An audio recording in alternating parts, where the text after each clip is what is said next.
Hey there guys, and welcome back to Let's Play Golden Sun: The Lost Age. So in the last episode we finished off Kandarian Temple here. Well, essentially. We got the Lash synergy and discovered that this temple place has synergy too. And we beat the chest beaters that were just running past. However, we saw a Mercury Djinn that we were unable to get in the last episode because we didn't have the Lash synergy. So let's run back and get that here really quick.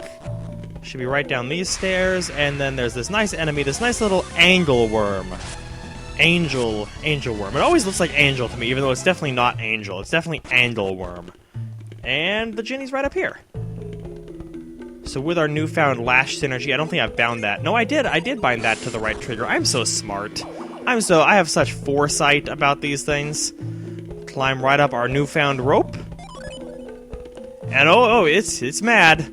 So we have to fight it to get it. Not all Djinn, like Echo, we were just kind of given magically. It just didn't really fight. It just came to us. Not all Djinn are that. Not all Djinnis. Not all Djinn are that nice. Sometimes we will have to fight for our right to party here. So I guess yeah, we could summon Venus.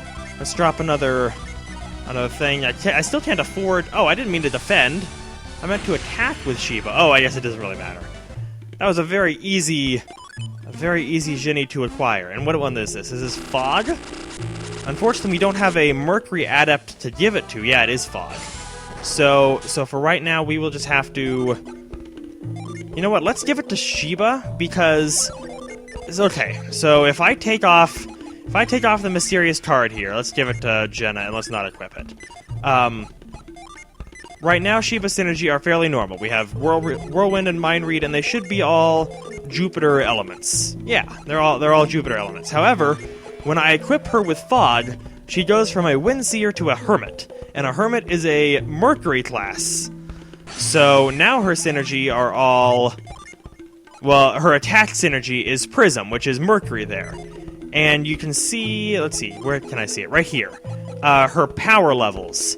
Her power is highest for Jupiter for sure, and then Mercury is a little bit higher than Venus and Mars, but if at all possible, I want her to have Jupiter synergy, because that's what her power level is highest with. So if I put that... Actually, it can stay on set, because when you equip the mysterious card, it overwrites all other classes. So she doesn't have Mercury synergy. Right now, of course, she doesn't have Jupiter synergy either with that thing. However, when I need two Fire Adepts or two Mars Adepts, I won't have to worry about keeping Fog on standby. Because what I'm probably going to do most of the time is just put Fog on standby. That way it doesn't affect the classes at all, and life will be good. However, enough about the technicalities of how the inner workings of this game work. Let's get out of here. We got what we came for in this temple. All these guys are all no longer meditating. And we can just leave through the door, thankfully. We don't have to exit by the same way we came. Back through the well. That was the well. Yeah, the well and the cave. None of that. They're not going to exile us that way. However, our next stop is going to be up here. There was a branching path when we went south of Daila, where we could have either gone left here where we came to Kandarian Temple, or we could have gone right, and right is going to take us to the Shrine of the Sea God. In fact, I think it's actually up here. In fact, it is up here. The Shrine of the Sea God is a place that we can't really do much of anything at the moment. However, well, that's not completely true. There is something we can do. We just can't do everything. Also, the music here is lovely. It's very cavey and ominous. However, here we have two kids who apparently are trying to use Lash synergy. Oh, okay, no, they're just throwing. They're just throwing the rope, throwing the synergy. And apparently that tidal wave, not that kid up top there. So these are Riki and Tavi appears to be stuck up on the top here. So luckily, we can throw the rope very well, even if Riki cannot. Hey kid, I No, it wasn't him. It was me. You can't... Are you really that blind? You can't see... I'm right here. I am Felix, and that is Kraden. He's old. Well, I'm not just gonna leave a kid stuck up there. Right, Kraden, exactly. You're welcome. I guess you're kind of appreciative, but I mean, I guess he's just a punk kid. So I can't be expecting that much from these kids. Grown-ups are here to help kids, for the most part.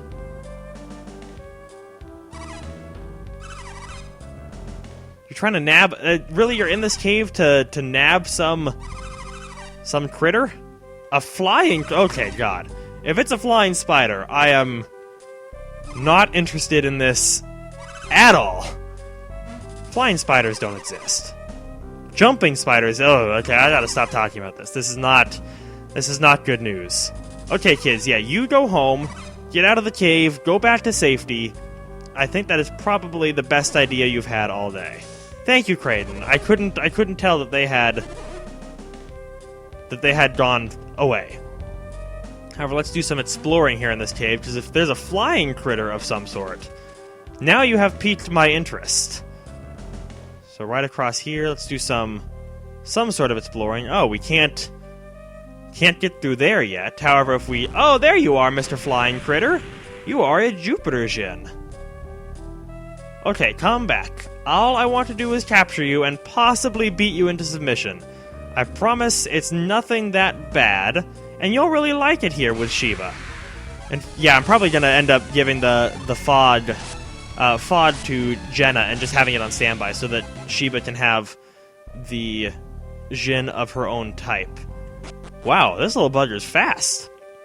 Oh, but it decided to walk in those spots. It's like, yeah, I could fly, or, you know, I could just give them a hint on where I'm going. Why am I even fighting these? It's so not worth it for the tiny amount of experience I get. So let's take a look for this guy here. Oh, he's underneath us. Okay, I guess we have to go down the other stairs then. Because there were stairs. Yeah, there are stairs down here. So these stairs, yeah, these lead us down under to Australia, where this SuperJeenius is running around. There you are. Oh, you want to run up there? Okay. I feel like I've seen this trick before in Golden Sun 1. Except we had to use halt on it instead. But it's a kind of similar scenario. And I don't remember which Djinn this is. If I had to guess, I'd probably say it's, I don't know, breath maybe? I don't know. It doesn't really matter. We're about to find out. It's just my own... It's kind of like in Resident Evil 5 when John is always trying to remember where the treasures are. It's just because John has such fond memories of that game that he tries... He can't help but think about it, just like I can't help to think about, ooh, I wonder what Djinn this is. Even though we're about to find out. Again, the Djinn fights in general aren't that hard, but especially at the beginning of the game here, they're really making them not that difficult for you. And it is breath, okay. Breath is a very useful synergy. It allows you to heal. Normally you have to use, like, for instance, I could use Cure and heal Jenna and Shiba up. And actually, good thing I still have enough synergy for Retreat, too. However, Breath is just... It's a way you can get yourself prepared to summon while healing yourself at the same time. So I don't think... No, there's nothing else we can do here right now. However, we will be coming back here in the future, because there's that whole temple back there, back into the mountain that we couldn't see. But let's stop by Daila again. Because... It's Alex! Hi! I guess you could call us a happy little family of sorts. Does that make you the crazy uncle? Who does that make Alex? Okay, yeah. I'm in for a ship too. No ships? I guess they probably all got destroyed by the tidal wave after all, didn't they? The large town to the south of us, that's Madra, isn't it? Okay, well, we'll come with you. Of course we should go to Madra with Alex. Yes, I mean, you can do that whole teleportation apparition thing. Of course I want you to take me like that.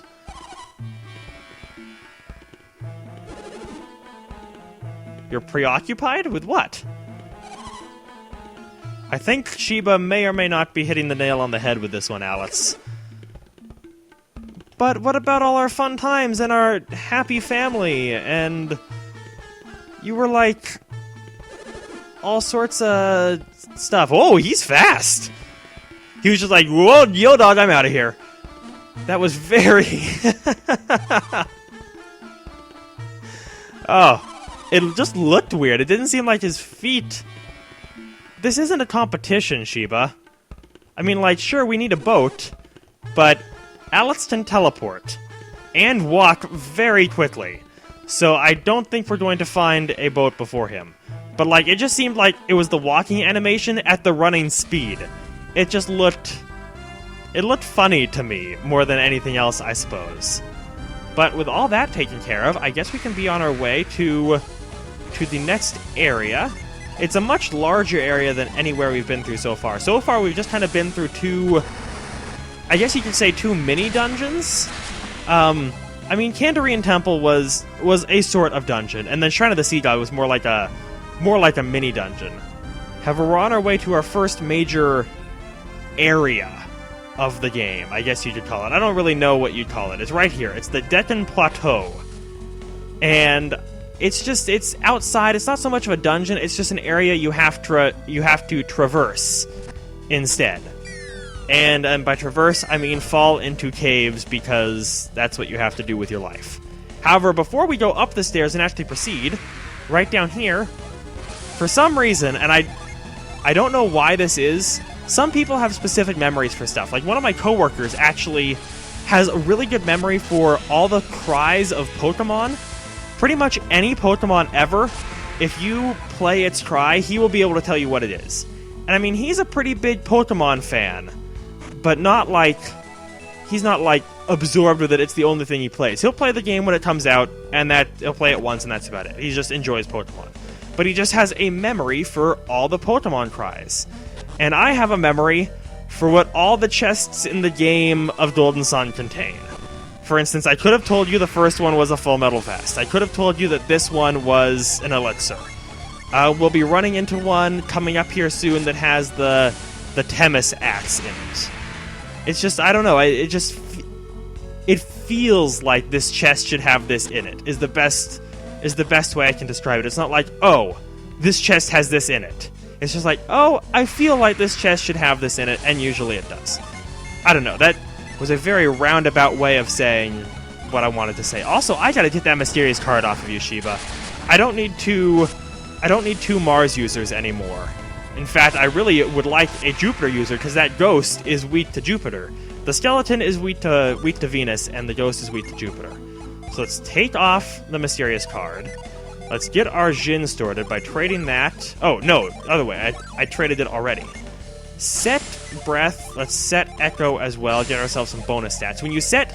Or when you have a Djinn on set to you, you'll see my HP goes up, my synergy points go up, and my attack goes up. So usually, while having them on standby is good for summoning, like more powerful summons. You want them on set as often as possible, because you'll get bonus stats and your normal attacks will do more. Also, that's what I want to do. I wanted to equip the Full Metal Vest. As you can see, it gives me a massive defense increase. So definitely something you want to do. Here, what is the trick that I'm seeing here? I would jump across here, and I completely missed the treasure. Luckily, that treasure isn't... I don't think it's anything important. However, I can't be guaranteed. I don't trust my senses. I think it's just a healing item, but that one might, in fact, be the Temis axe. So let's... Unfortunately, when I jump back onto that rock there, it's going to break, and I won't be able to jump across to do it. So we're going to go down, and this resets the rocks here. And that's what I need to do. I need to jump from here, of course. And then... manipulating the fact that it breaks. Yeah, this is the Temis axe. I could feel it. Okay. So the Temasats is good for Felix. However, oh, for some reason I thought you could equip that to Jenna. Okay, well, the Temasats is good for Felix. And it's a weapon that when you critically hit with it, for instance, if you just critically hit with a normal weapon, you'll just do a cool little, like, super slash, and it won't be much. However, named weapons, well, not named weapons, but I guess you could call them special weapons, they will say on them, Axe, unleashes Stone Justice. So when you critically hit with the Axe, it does a special move that often has an elemental attribute to it as well. For instance, this one will be a Venus attribute. And attribute? Attribute. Let's put the emphasis on the right syllable there, Jake. And you'll do Venus elemental damage as opposed to just standard damage, which you'd otherwise do with a weapon. I don't really need to fight any of you. You give so little experience. I'm killing you so easily. And you're kind of just you guys are all just synergy suckers more than anything. We can't go up there, so we're gonna have to fall down here and hope it gives us some kind of path with which to move onward. Which it would appear to be doing. Oh, I guess I could have fought that guy. The rat soldiers there. Get up here. Does this bring us back out? Yes, it does. Right to the Mars Djinni. However, we will have to fall down this hole and chase this Mars Djinni next time on Let's Play Golden Sun: The Lost Age. So, until then, thank you guys so very much for watching this, and I hope you're having a fantastic day.